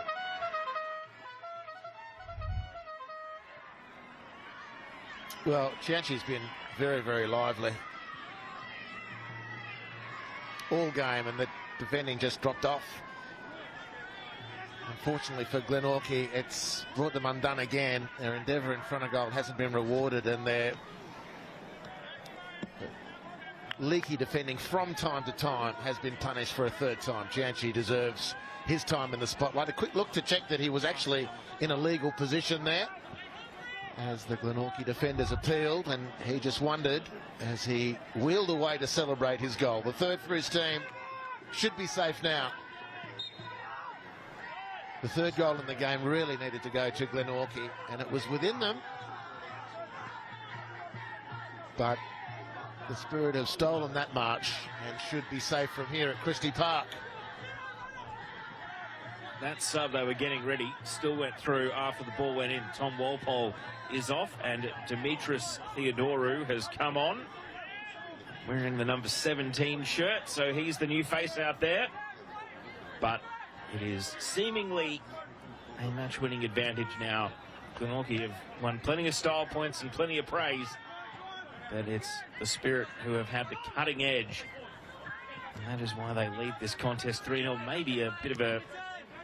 I'm not sure if it's a misleading scoreline. I mean, they've taken their 3 chances. It might be a bit less misleading if it was 3-1, but you can't begrudge them their 3 goals. Absolutely not. They've looked good on the occasions when the field's broken open for them. They've been very adept at making the most of that. Here's another possibility now. Will they be sharp again? Conestobo, one already tonight, lays it through the right. Here's Sugita, the sub. It's going to scuff and find its way out for a goal kick. It didn't catch a deflection. But I will say this might be a bit premature, but an hour into this game, I'm going to go into bat for Jack Glover, just one player, number 4.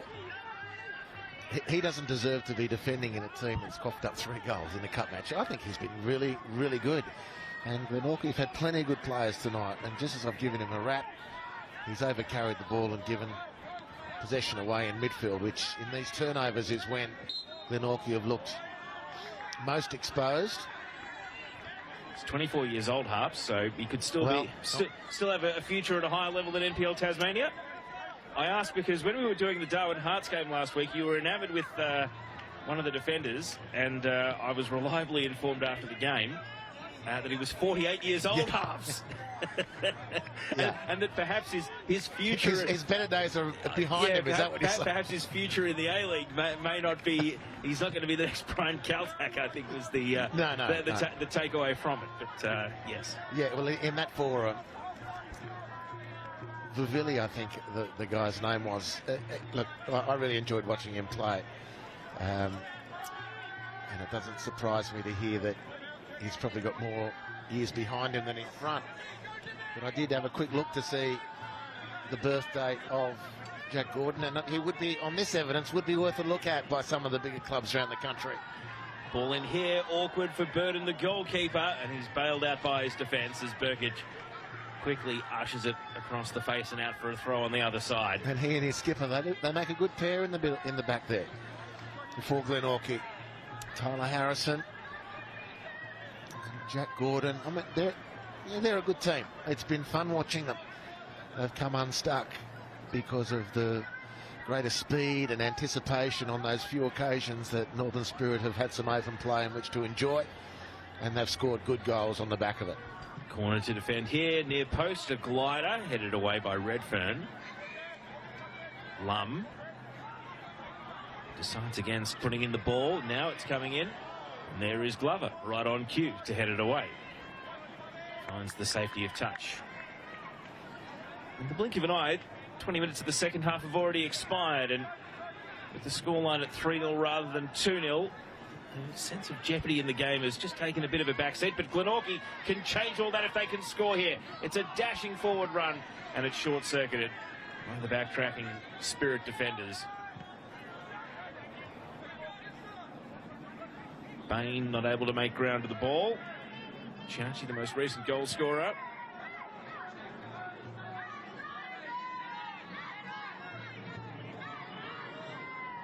Now Conestabo is the most advanced player for his team. Advantage given for the late contact after the pass.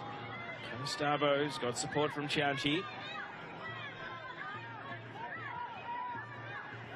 The player felled behind play was Ante Bakmaz, and he actually tried to get up, and he's collapsed back to the ground. He does realise that he's playing Glenorchy players on side if they can capitalise on possession here, but he's managed to hobble back into some semblance of defensive formation as Redfern goes to work. And it's hooked away by Nicholas. Really brave aerial duel there, Mearns. You can see him copping a knock in the chest. He's been in the wars. He's already got one arm bandaged up from having it opened up earlier.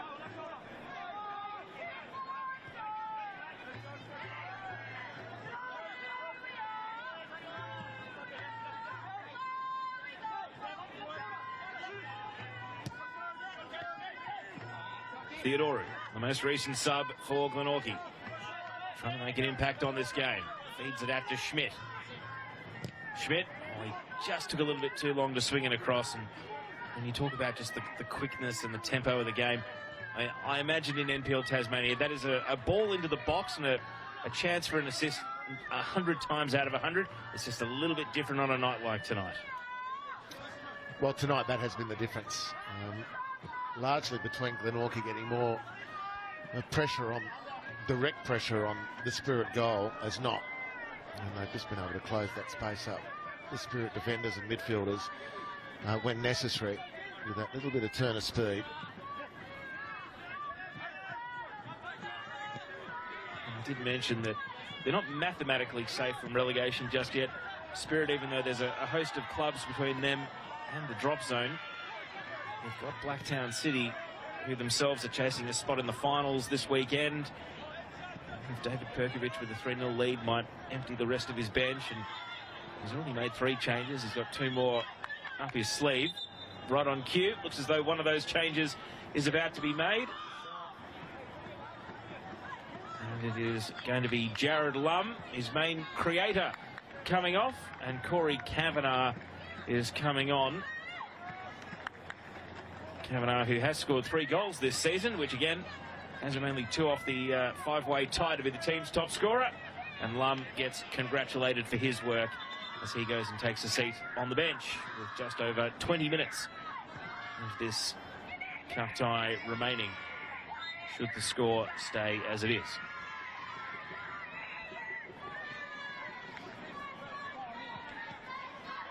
And so with Sydney FC having been knocked out, I suspect the dream opponent for NWS Spirit in the round of 16 draw is no longer on the table, but Western Sydney Wanderers and the Newcastle Jets are going to be in the pot. Central Coast Mariners' status is still in question because they're playing tonight as we speak. Sydney FC's own Sky Park training base, Harps, is only barely a goal kick away from this location. I'm just thinking about the matchups around the country, and you think of Marconi and Sydney United, they're very close, but certainly Christie Park, where we are tonight, and Sydney FC's facility is, I think, really in Australian terms, as close as we've got to Dundee and Dundee United. Forest and City. And Notts County. County, I should say, yeah. First yellow card of the game, by the way, for this indiscriminate grab from Michael Conestavo. It's been a very well-behaved contest. Barely a minute's spite between these two teams either. We haven't seen anyone react badly to a tackle or want to go on with anything after an intentional foul, of which there have been a few. Here's the free kick. Glover wins the first header. Sliced high in the air. Burkic not able to turn it goalward. And it's going to be booted away by McKinley. And it might run on kindly here. Oh, Jukovic, he lost his feet at the key moment there, just when it looked like he was going to run at the defence. And so with a bit of broken play after the set piece, it was actually Glover, the defender, who was forward, but he's not able to send Redfern. Oh, it's disappointing. Redfern was away. He's quite fleet of foot too. Here's Josh Redfern. And just watching him well, I will say warm-up, but I don't feel comfortable saying that word given the conditions tonight, but he looked pretty sharp in front of goal. Unfortunately, the pass from Glover was not one of his good ones for the evening.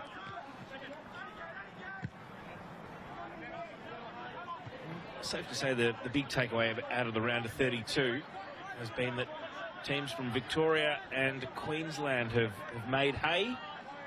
Victoria's got 4 teams through. All the NPL Queensland teams had been winners so far. Moreton City and Lions FC, and Olympic versus Apia is a classic New South Wales versus Queensland tussle, which is closer than this one at the moment.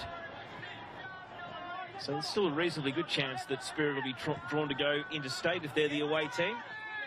But can't help but think that we're in Sydney FC heartland here, Harps, and they would be absolutely thrilled if it was the Sky Blues who came out of the hat as their opponent.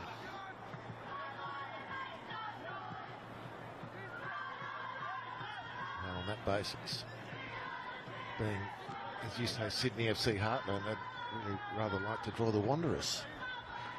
Well, that too. I mean, they are a fascination. They were 2-0 up after 10 minutes of their cup tie, seemingly cruising through to the next round, and Brisbane City really made them earn it. Ended up winning 2-1. They'll be waiting in the draw as well. And then, of course, there's the Bulls, a little bit further afield, but still entrenching themselves in the Sydney A-League scene.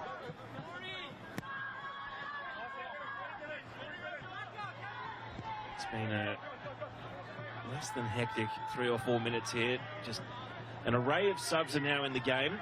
Neither team is convincingly on top of open play. It's almost like another feeling out period here. It hasn't quite suited Glenorchy. They needed the subs to come on and make an instant impact, and it just hasn't quite happened for them.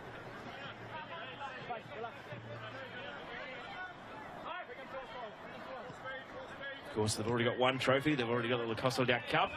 They'll be hoping to add Premiership and Championship to it in NPL Tasmania.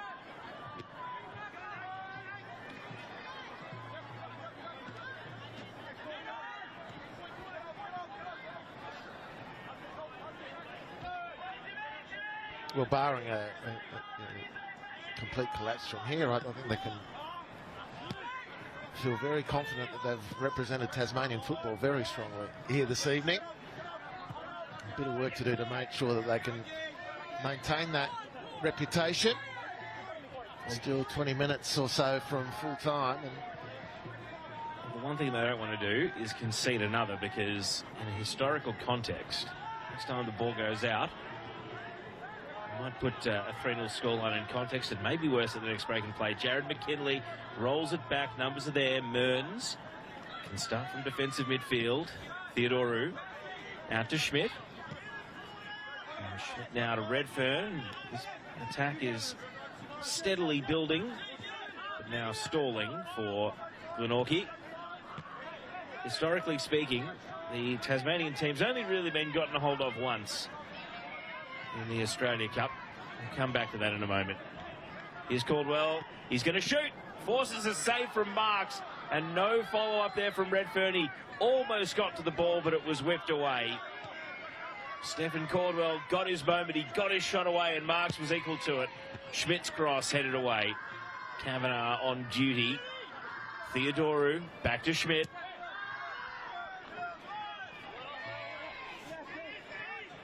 And so, historically, Olympia Warriors, the one and only time they made it to the round of 32, they lost 5-0 at home against RP at Leichhardt. We've seen Devonport City play A-League opposition. They were beaten 4-0 in 2022 by the Wellington Phoenix. And then South Hobart lost 3-0 at home against Marconi in 2019. So this is it's on the podium, unfortunately. It's the equal third loss the Tasmanian team would have suffered in the Australia Cup round of 32. Devonport were beaten 4-1 by Avondale in the round of 16 back in 2018, but that's after they actually won a tie in order to get to that stage of the competition. So they would hate to concede a fourth here, but Sugita may pile on that pain. He's breaking to the left and he's winning a corner for his side. A superb switch of play to open that up. And interesting to hear the honour roll of Tassie teams in the Cup.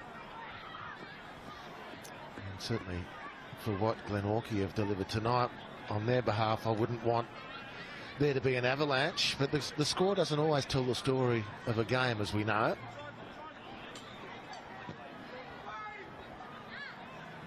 Well, he gets the initial header, and then Mearns on one bounce, volleys. And a long shot explodes onto the roof.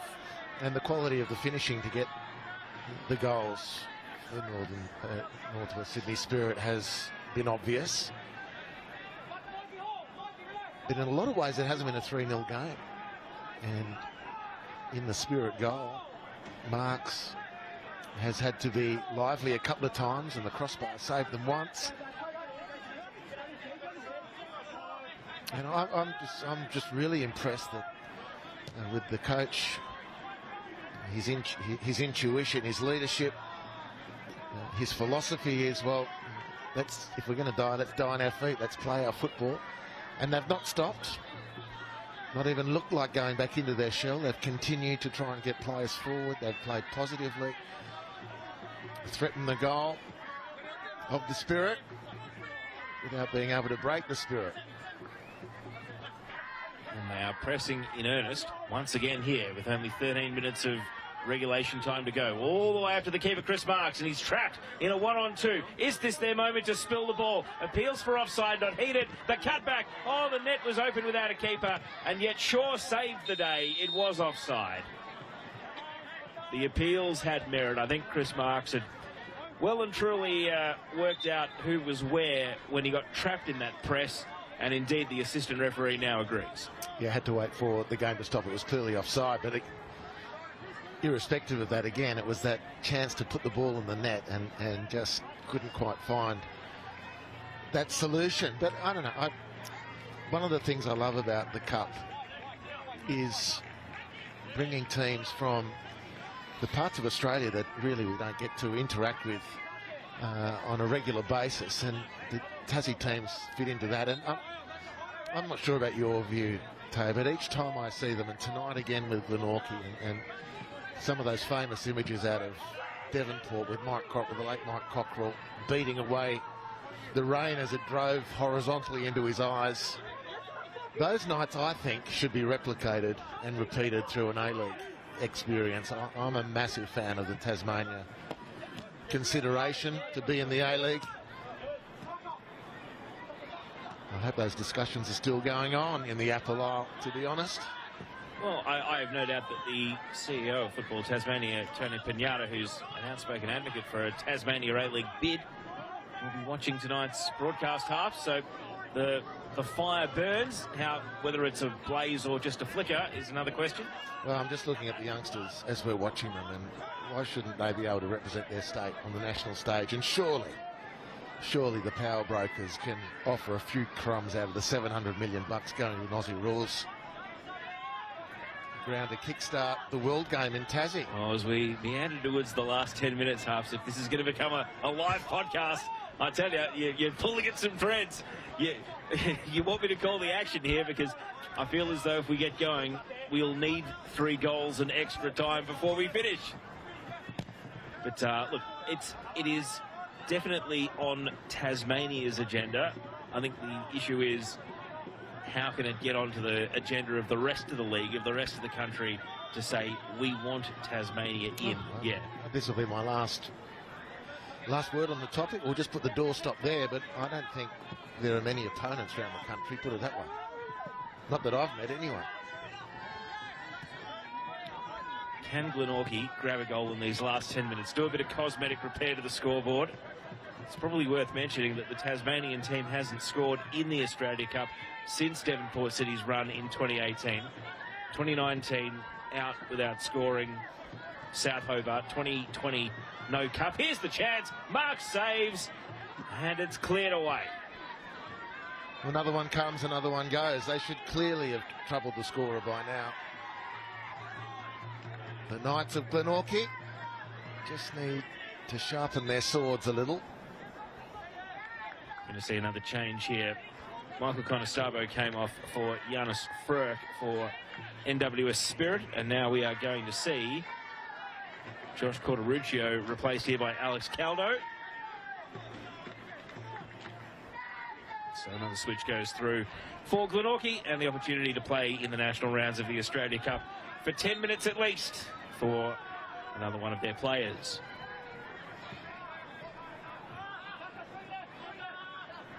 But yes, they haven't scored a goal on this national stage since 2018, and all of a sudden, that's 6 years ago, let's not forget.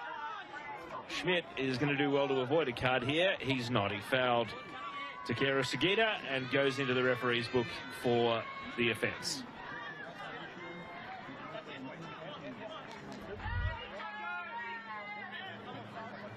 Here's another look at that foul. He can have no arguments whatsoever. No, unusually robust. I mean, it's been keenly contested, this match, but as you reported, I think very astutely earlier, there's been not a hint of spite in the match. Got to say, culturally, NWS, that sort of team, very sporting, good reputation. I mean, you can be as fierce a competitor as you want and need to cross the line, and these guys, I think that they got a reputation of being a pretty good host and a pretty friendly opponent whenever they're on the road. Not so friendly that it makes you pushovers, though. It's important to draw the distinction, isn't it?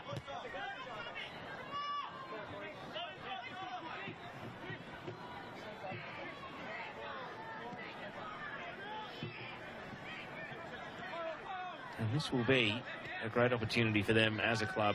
Just a progression that amazingly could have ended at the hands of a non-league team in the qualifying rounds, and then they rose up to knock out a couple of big boys in Sydney Olympic and Sydney United, who, as we know, have made the final of this Australia Cup. Offside here. Now they've close to within 7 minutes of taking care of business in this round of 32. Well, we haven't had to turn match call into a podcast, Taya, and that's because both teams have put on a good show. A couple of points needed to be made. We took the liberty to make them, but the Glenorchy Knights have held up their end of the bargain, shy of just getting a goal that I think their football deserves, their fans would love to see. NWS looking pretty assured of themselves, and they know when they get in front of goal, they've proved tonight, as opposed to their league form in general, that they can put their chances away, and they've got themselves into this comfortable position on the scoreboard. But it hasn't been a comfortable exchange between the teams for them. They've really been tested tonight by Glenorchy, the visitors, first time in the round of 32. And as we see here, Glover ushers the ball back to his keeper.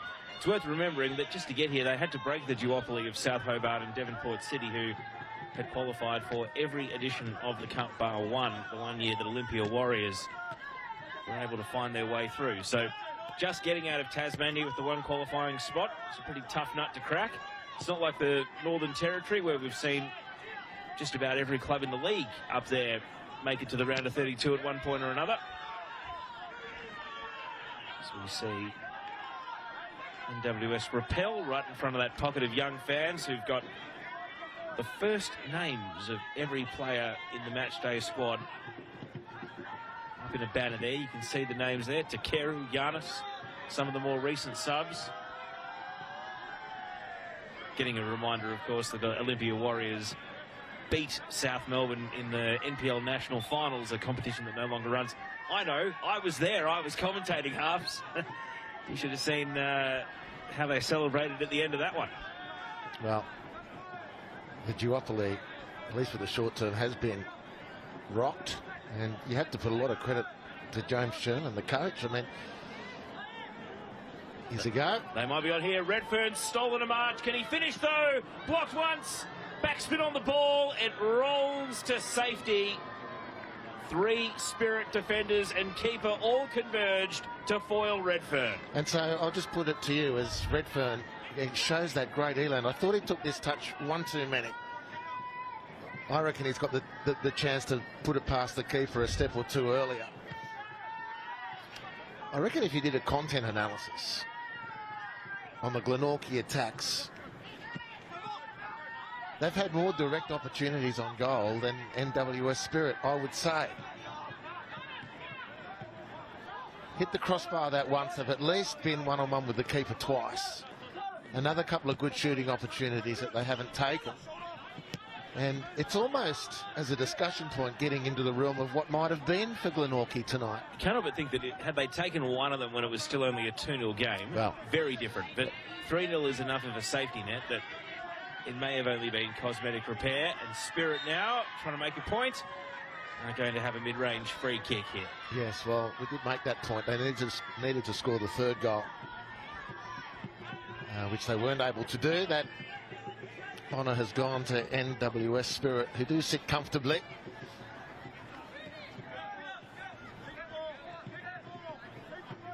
And all of a sudden, the game is into its final minutes. 3.5 of regulation to go. And the possession is spilled in an advanced area. These were the opportunities that Glenorchy were desperately hoping their press could manufacture for so much of this game, and now they are just starting to appear right at the end of the night. They can't capitalise on this occasion, though.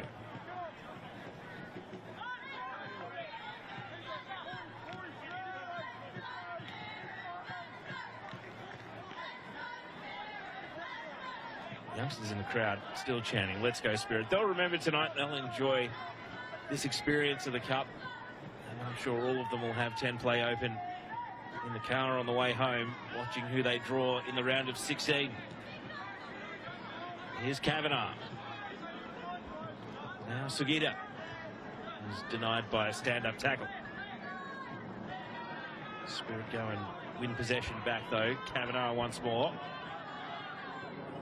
McKinley. Cornwell. Captain has led with great composure, as you would expect. Glenorchy with a burst of speed. Cordwell, they might be on here. Redfern's making ground in the middle. Cordwell, does he go himself? He slips out to the byline. The cutback's on. Spirit got numbers to pack the penalty area, and they are able to repel to safety. And the ball may have gone out at the byline. It's the referee's decision. It is a throw. It didn't run long.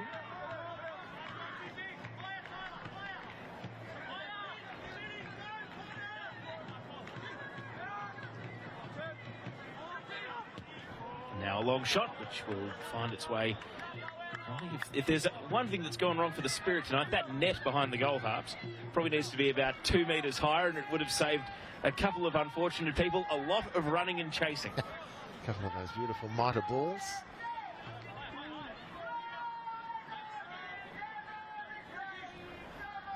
And this will take us down to the last minute of regulation. It's been a game played at a good tempo, all things considered. And touch wood, no serious injuries. Hopefully that'll be the case for the closing stages here as well. The Spirit done scoring for the Knights. The cross hangs up. Kavanagh, and now Sugita and Kavanagh, it's over the bar. Tough with the goalkeeper right on his case. Well, 4 would have been out of order on the jaw for Glenorchy, but they're very lucky that that wasn't what transpired there. Schmidt, in the battle against Sugita, which he prevails. Keeps the ball moving. Redfern puts his head down and blazes forward, but there's no one attacking the ball inside the penalty area.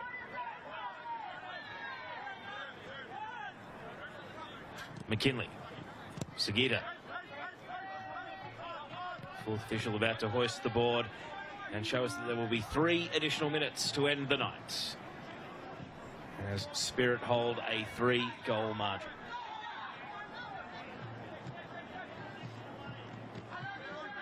And they will be hoping to punch their ticket to mathematical safety from relegation as soon as this weekend, and then they can put all their energies into the round of 16 and what may lie ahead.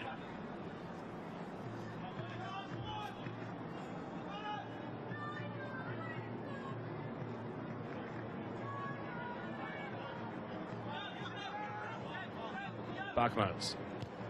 Saw him struggling with a knock earlier, but definitely hasn't affected his play for the remainder of the night. Block here, half a chance for Bain to go chasing, and then Cornwell having nothing of any danger. He just blazes it away out onto one of the other pitches here at Christie Park. Well, it's a special night for the skipper. I'm sure one of many he's enjoyed, but not quite like this. Grant Cornwell, hundreds of games he's played for this club through youth and senior levels. Was a real stalwart, if ever there was one.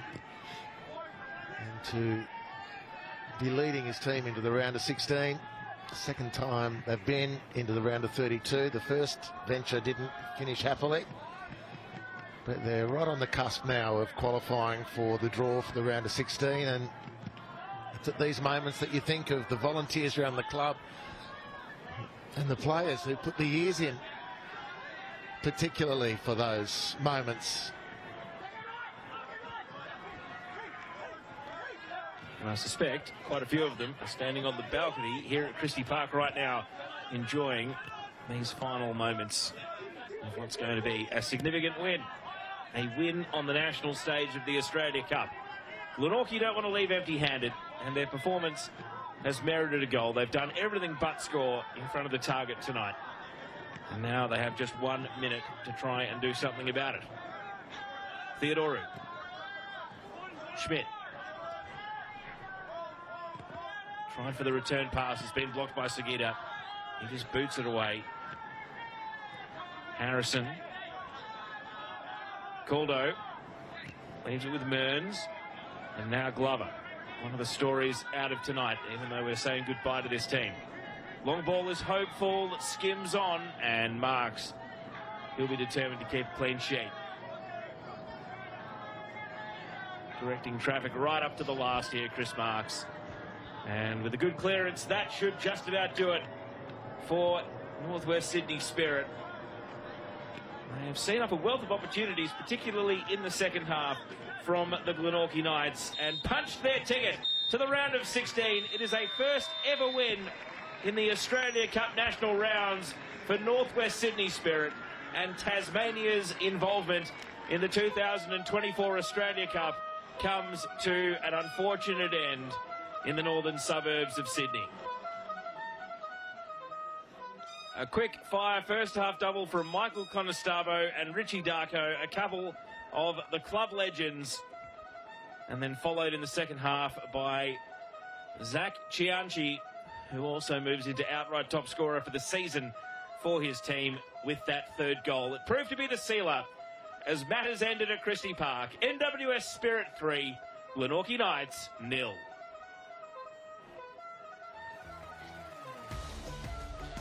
And as we enjoy the refrains of a car horn full of colour, harps, here are the numbers.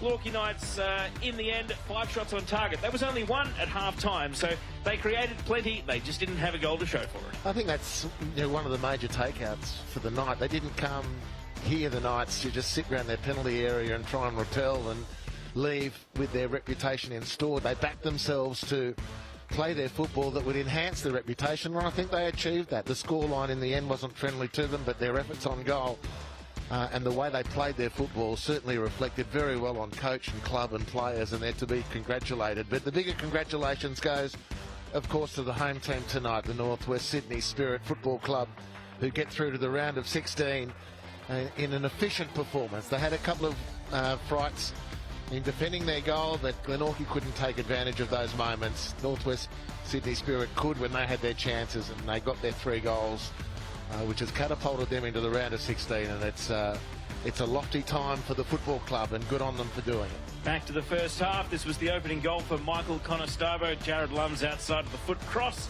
bouncing into his path, and he had an uncontested tap-in at the back post to make it 1-0, and then just moments later, with Glenorchy trying to get back into the game, this neat combination here between Chidiak and Darko ended with Darko shooting on an acute angle. That's a very neat shot across the keeper into the corner. Great finish. This is exactly the sort of finishing that Glenorchy couldn't find. It's with similar and not dissimilar chances, and that was the big difference between the teams. Great finish from Darko. The second, he was there or thereabouts to create the first. He scored the second, and here was the sealer. The third goal was crucial here tonight. If Glenorchy could have got the score to 2-1, you never know what might have happened. But as it was now the tail of the tape, the ball bounced very, very kindly for Chianchi, who deserved a goal himself. It's a very lively customer, played very well, and finished this nicely to secure the win for his team. It just came at the perfect time to extinguish any thoughts of a comeback too.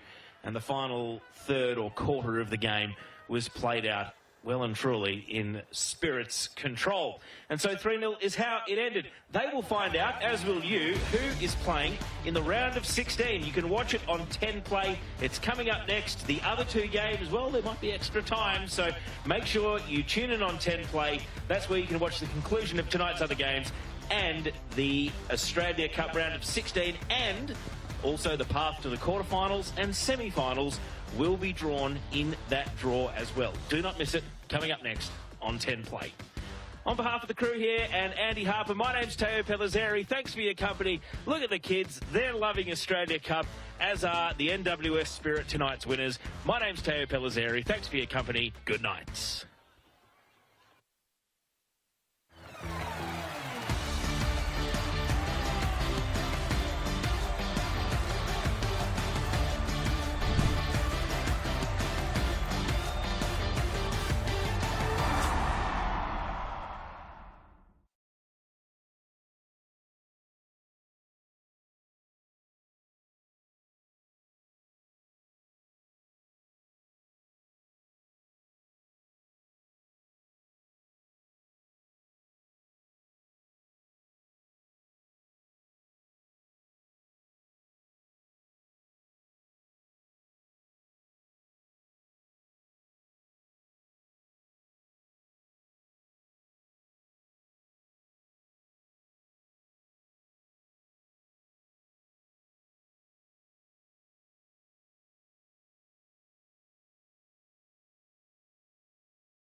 Chits, fucking hell, Chits! We got work tomorrow, mate. Come on.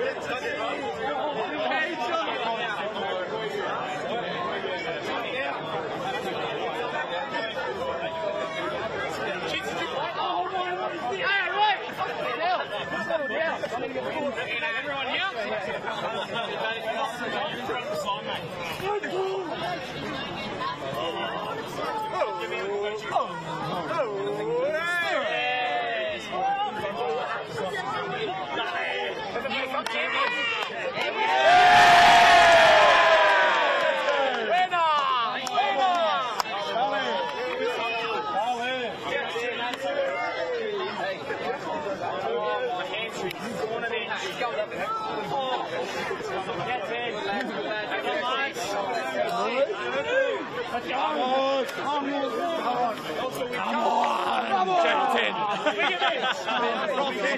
Yes! Look happy, lad. Go on, vamos.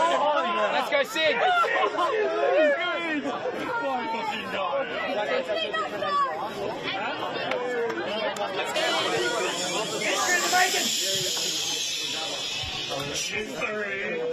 No! No!